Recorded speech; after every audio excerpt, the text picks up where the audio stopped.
Hello student, আশা করি সবাই ভালো আছো।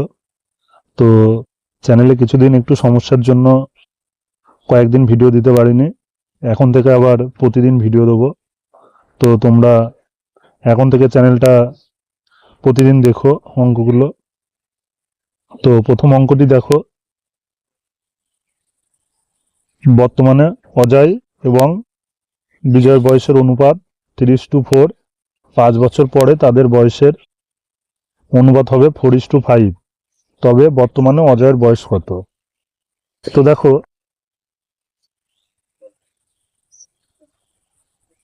এই ধরনের অঙ্কের ক্ষেত্রে দেখো অজয় এবং বিজয়ের বয়সের অনুপাত দিয়ে দিয়েছে, আর 5 বছর পরে তাদের বয়সের অনুপাত কত হবে সেটা দিয়ে দিয়েছে। তাহলে কি দিয়েছে? বর্তমানটা দিয়েছে। তাহলে আমরা লিখে নিই আগে বর্তমান। দেখো বর্তমান বর্তমান দেওয়া আছে কত? 3:4 দেওয়া আছে। আর দেওয়া আছে কত? 5 বছর পরে। 5 বছর পরে কত? 4:5। তাহলে 5 বছর পরে 4:5। তো দেখো এখানে বর্তমানের যে অনুপাতটা আছে, বর্তমানের 3 আর 4 ছিল, আর 5 বছর পরে কত হয়েছে? 4 আর 5 হয়েছে। তা বর্তমান থেকে 5 বছর পরে কত বেড়েছে? বর্তমান থেকে 5 বছর পরে এখানে 1 ইউনিট বেড়েছে, আর যার 3 ছিল 4 হয়েছে। কত বেড়েছে? 1 বেড়েছে। তাহলে দুজনেরই 1 করে বেড়েছে। দেখো প্রথম জনে অজয় ছিল, অজয় আর বিজয়, তাহলে 1 ইউনিট করে বেড়েছে দুজনেরই। তাহলে আমাদের হিসেবে তো 1 ইউনিট করে বাড়লো। এই 1 ইউনিট মানে কত দেওয়া আছে? বর্তমান থেকে 5 বছর পরে এই 1 ইউনিটের ডিফারেন্স। এই 1 মানে তাহলে বর্তমান থেকে 5 বছর পরে, মানে 1 মানে তাহলে আমরা 5 লিখতে পারি। তাহলে 1 ইউনিটের মান যদি 5 হয়, তবে বলেছে কি, তবে বর্তমানে অজয়ের বয়স কত? তো দেখো অজয় কোনটা আছে বর্তমানে? বর্তমানে অজয় আছে কত? 3। তাহলে 1 ইউনিটের মান যদি 5 হয়, 3 ইউনিটের মান কত হবে? 3 গুণ 5। তাহলে 3 5 কত? 15 বছর। তাহলে অজয়ের বয়স কত হয়ে যাবে? 15 বছর। তাহলে অপশন 1 এ। বুঝতে পারলে? দেখো আরেকবার বলে দিচ্ছি। তো এখানে বর্তমানে অজয় আর বিজয়ের অনুপাতটা দেওয়া ছিল, যে অজয়ের 3 হলে বিজয়ের হবে 4।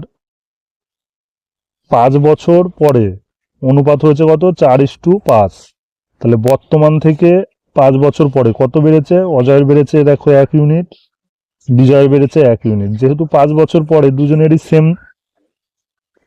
5 বছর করে বাড়ছে, তাহলে আমাদের রেশিওতেও দুজনেরই তো সেম বাড়তে হবে। তো দুজনেরই দেখো রেশিওতে 1 করে বেড়েছে। তাহলে আমাদের এই যে 1 ইউনিট বাড়লো, এই 1 ইউনিট মানে অরিজিনালি কত বয়স? 5 বছর। তাহলে 1 ইউনিট মানে যদি 5 হয়, বর্তমানে অজয় চেয়েছে, অজয় তো বর্তমানে 3 ছিল। তাহলে 1 মানে যদি 5 হয়, অজয় বর্তমানে 3 ছিল, তাহলে 3 মানে কত হবে? 3 5 15। যদি বলতো বিজয় কত হয়, বিজয় বর্তমানে 4 ছিল, তাহলে 3 মানে যদি 15 হয়, তাহলে 4 মানে কত হবে? 4 5 20 হয়ে যেত বিজয়ের। বুঝতে পারলে? তো দেখো দেখো 2 নম্বর অঙ্কটি, দুই ভাইয়ের বর্তমান বয়সের অনুপাত 1:2। 5 বছর আগে তাদের বয়সের অনুপাত ছিল 1:3। তবে 5 বছর পরে তাদের বয়সের অনুপাত কত হবে? তো দেখো দুই ভাইয়ের বর্তমান দেওয়া আছে, আর 5 বছর আগে দেওয়া আছে। তাহলে বর্তমানের রেশিও কত হচ্ছে? দেখো বর্তমান বর্তমান দেওয়া আছে 1:2, আর 5 বছর আগে দেওয়া আছে 1:3। 5 বছর আগে দেওয়া আছে 1:3। তো দেখো বর্তমানে যে বয়স হবে 5 বছর আগে, বর্তমানের বয়স থেকে 5 বছর আগের বয়স তো কম হবে। বর্তমানে কারোর যা বয়স, 5 বছর আগে তো বয়স আরো কম থাকবে। তো এখানে দেখো বর্তমানে প্রথম জনের যে বয়সটা ছিল, বর্তমানে প্রথম জনের 1 ছিল, 5 বছর আগেও দেখাচ্ছে এখানে একই ছিল। এটা তো হয় না কোনো সময়। আর দ্বিতীয় জনের দেখো বর্তমানে 2 ছিল, 5 বছর আগে বলছে 3 ছিল, 5 বছর আগে আরো বেশি ছিল দেখাচ্ছে। তাহলে এটা তো হবে না। তাহলে এটা আমাদের কি করতে হবে? দেখো এরকম টাইপের থাকলে, যে যখন যে অনুপাত থাকার দরকার সেই অনুপাত যদি না থাকে, তাহলে আমাদের কি করতে হবে? নিচের ডিফারেন্সকে, এই যে নিচে 1 আর 3 আছে, 1 আর 3 এর ডিফারেন্স কত? 2। এই নিচের ডিফারেন্সকে উপরে গুণ দিতে হবে। 1 আর 3 এর ডিফারেন্স কত? 2। তাহলে 2 আমরা উপরে গুণ দেবো। আর উপরের ডিফারেন্সকে নিচে গুণ। 1 আর 2 ছিল, উপরে কত ছিল? 1 ছিল, আর এদিকে 1 ছিল, আর এদিকে 2 ছিল। 1 আর 2 এর ডিফারেন্স 1। তো 1 দিয়ে গুণ দেওয়াও যা, না দেওয়াও তাই। তাহলে দেখো এদিকে 1 2 1 2, আর এদিকে 2 দুগুণে 4। তাহলে 2:4 হয়ে গেল, আর এখানে 1:3 থাকলো। তো দেখো বর্তমানে তাহলে একজনের 2 ছিল, আর একজনের কত ছিল? 4। আর 5 বছর আগে একজনের 1 ছিল, একজনের 3। তাহলে বর্তমান থেকে 5 বছর আগে, তার মানে দুজনেরই 5 ডিফারেন্স। বর্তমান থেকে 5 আগে, এখন থেকে 5 আগে, তাহলে 5 বছর আগে মানে 5 করে তো ডিফারেন্স।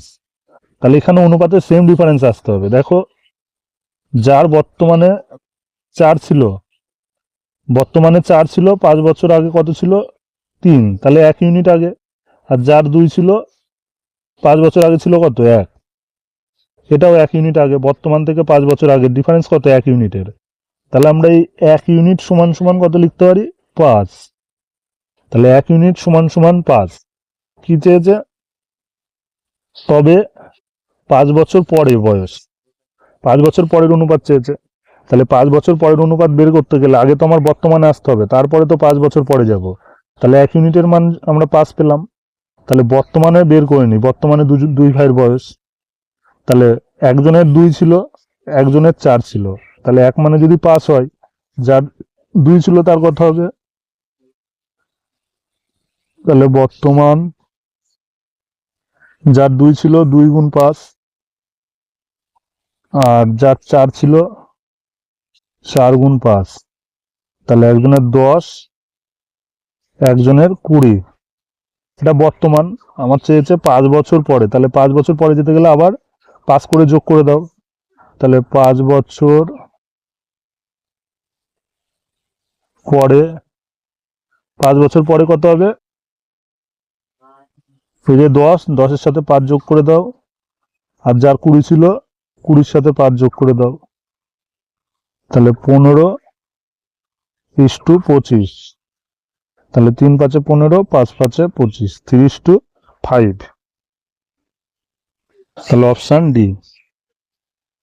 বুঝতে পারলে? দেখো 3 নম্বর অঙ্কটি দেখো। লক্ষ্মী ও তার মায়ের বয়সের অনুপাত 3:11। যদি তাদের বয়সের পার্থক্য 24 হয়, তবে 3 বছর পরে তাদের বয়সের অনুপাত কত হবে? দেখো লক্ষ্মী আর তার মায়ের বয়সের অনুপাত দেওয়া আছে 3:11, আর পার্থক্য দেওয়া আছে 24 বছর। তো দেখো লক্ষ্মীর বয়স 3, লক্ষ্মী ইস্টু মা 3:11। তাহলে এদের ডিফারেন্স দেওয়া আছে কত? দেখো 8 হচ্ছে আমাদের হিসেবে ডিফারেন্স, আর এখানে দেওয়া আছে কত ডিফারেন্স? 24। তাহলে 8 সমান সমান 24 লেখা যায়। তাহলে 8 মানে 24। তাহলে 1 মানে কত? 8 মানে 24 হলে 3 8 24, 1 মানে 3। তাহলে লক্ষ্মী ও তার মায়ের বয়স, একজনের 3 ছিল, একজনের 11 ছিল। তাহলে 1 মানে 3, তাহলে লক্ষ্মী ছিল কত? লক্ষ্মী ছিল 3। তাহলে লক্ষ্মী ইস্টু মা, তাহলে লক্ষ্মী ছিল 3। তাহলে 1 মানে 3 হলে 3 মানে কত? 3 3 9, আর মা ছিল 11। তাহলে 11 গুণ 3। তাহলে লক্ষ্মী আর মা, এটা হচ্ছে 9, আর এদিকে হলো 3 11 33। এটা কখনকার? এটা বর্তমান। তাহলে এখানে লিখে দাও বর্তমান। বর্তমানে লক্ষ্মীর আর মায়ের বয়স কত ছিল? 9:33। আচ্ছা, যে কি 3 বছর পরে অনুপাত কত হবে? 3 বছর পরে মানে 3 করে যোগ করে দাও, তাহলে 3 বছর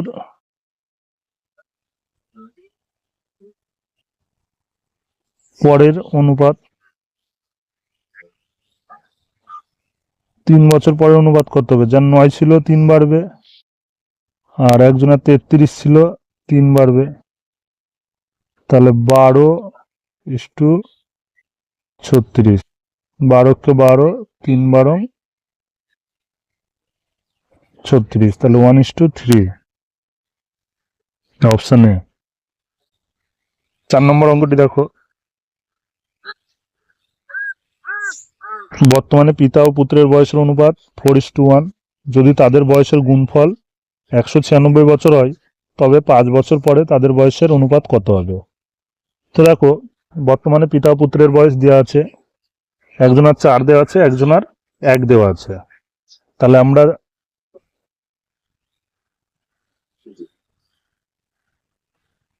পিতা ধরে নেব 4x, আর পুত্র ধরে নেব শুধু x। তাহলে এদের কি দেওয়া আছে? গুণফল দেওয়া আছে। গুণফল, তাহলে আমাদেরও গুণফল করতে হবে। 4x একটা, x একটা, এদের গুণফলই দেওয়া আছে কত? 196। তাহলে 4x² সমান 196, তাহলে x² সমান 196/4। তাহলে এটা কাটলে কত হচ্ছে? 49। তাহলে x সমান সমান √49। তাহলে x এর মান পাচ্ছে কত? 7। তাহলে দেখো, পিতার কত ছিল? পিতার ছিল 4x, আর পুত্র ছিল x বর্তমানে। তাহলে বর্তমানে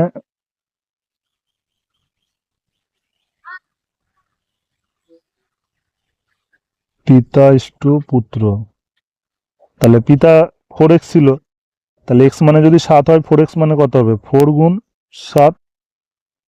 আর পুত্র ছিল শুধু x, তাহলে শুধু 7 হবে।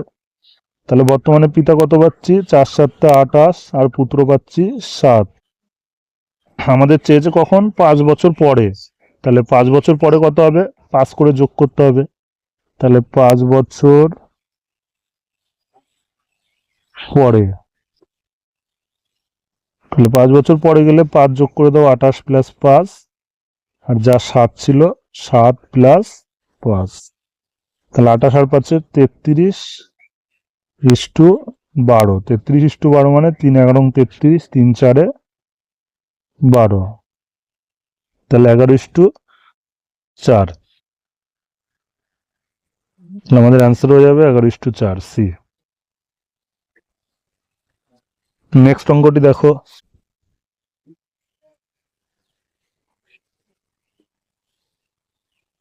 5 নম্বর অঙ্কটা দেখো,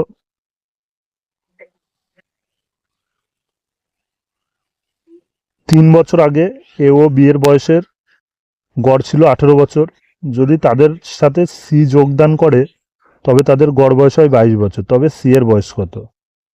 তো দেখো, 3 বছর আগে এ এবং বি এর গড় বয়স দেওয়া আছে, তাহলে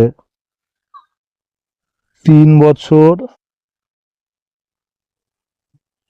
আগে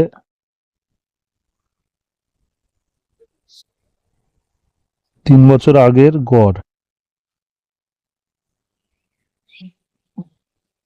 তাহলে 3 বছর আগে এর ছিল 18, বির ছিল 18। তাহলে 3 বছর আগে এর 18 ছিল, বির 18 ছিল। তাহলে বর্তমানে আসলে কি হবে? বর্তমানে আসলে এর 3 বাড়বে, তাহলে 18 আর 3 বাড়লে কত হবে?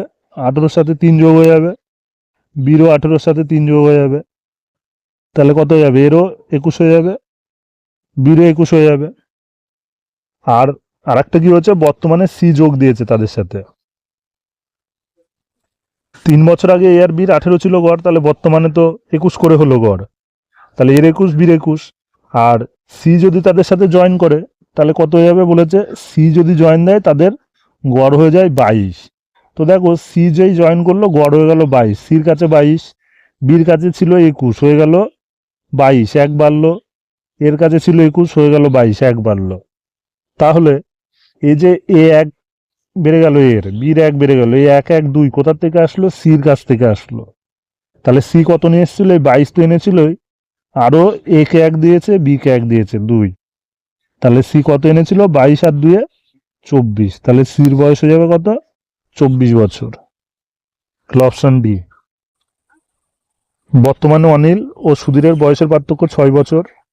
যদি 4 বছর পরে তাদের বয়সের অনুপাত 3:4 হয়, তবে সুধীরের বয়স কত? দেখো অনিল আর সুধীরের বয়সের পার্থক্য বলে দিয়েছে 6 বছর, আর 4 বছর পরের অনুপাত দেওয়া আছে। তো একটা জিনিস মনে রাখবে, বয়সের পার্থক্য এখন যদি 6 বছর হয়, 10 বছর পরে গিয়েও বয়সের পার্থক্য 6 বছরই থাকবে। বয়সের পার্থক্য কোনো সময় চেঞ্জ হয় না, বয়সের পার্থক্য সবসময় একই থাকে। ঠিক আছে? তাহলে দেখো এখন যদি 6 বছরের পার্থক্য হয়, তাহলে 4 বছর পরে গিয়েও বয়সের পার্থক্য সেই 6 বছরই থাকবে। তাহলে দেখো আমাদের 4 বছরের অনুপাত, 4 বছর পরে গিয়ে অনুপাত দেওয়া আছে এখানে 3:4। তো দেখো অনিল আর সুধীর, তো অনিলের যদি 3 হয়, সুধীরের কত দেওয়া আছে? 4 দেওয়া আছে। তো অনিল আর সুধীরের বয়সের পার্থক্য কত? এখানে 1 ইউনিটের পার্থক্য, আর এখানে বলে যে পার্থক্য কত? 6 বছরের। তাহলে আমরা এই 1 ইউনিট মানে 6 লিখতে পারি। তাহলে আমরা পেলাম কি 1 মানে 6। চেয়েছে কি সুধীরের বয়স কত। তো এখানে দেখো বর্তমানে অনিল ও সুধীরের বয়সের পার্থক্য 6 বছর বলেছিল, 4 বছর পরেও তাহলে 6 বছরই থাকবে পার্থক্য। তাহলে 1 মানে আমরা পেলাম 6, আর এখানে অনুপাতটা দেওয়া আছে কখনকার? 4 বছর পরে। তো সুধীরের বয়স চেয়েছে, সুধীর অনুপাতে এখানে কত দেওয়া আছে? 4। তাহলে অনুপাতে সুধীরের যদি 4 হয়, তাহলে আমরা 1 মানে পেলাম 6। তাহলে 4 সমান সমান কত? 4 গুণ 6, 24 বছর। তাহলে সুধীরের এই যে 24 বছর বয়স, এটা কখন? এই যে 4 বছর পরে রেশিওতে বসিয়ে পেয়েছি 24 বছর। তাহলে সুধীরের 24 বছর বয়স ছিল কখন? এটা 4 বছর পরে। তাহলে বর্তমান চেয়েছে, বর্তমান আসতে গেলে কি করতে হবে? 4 বছর বিয়োগ করে দিতে হবে। তাহলে বর্তমান কত হবে সুধীরের? বর্তমান 24-এর থেকে 4 বাদ দিয়ে দাও, তাহলে 20 বছর হবে সুধীরের বর্তমানে। ঠিক আছে?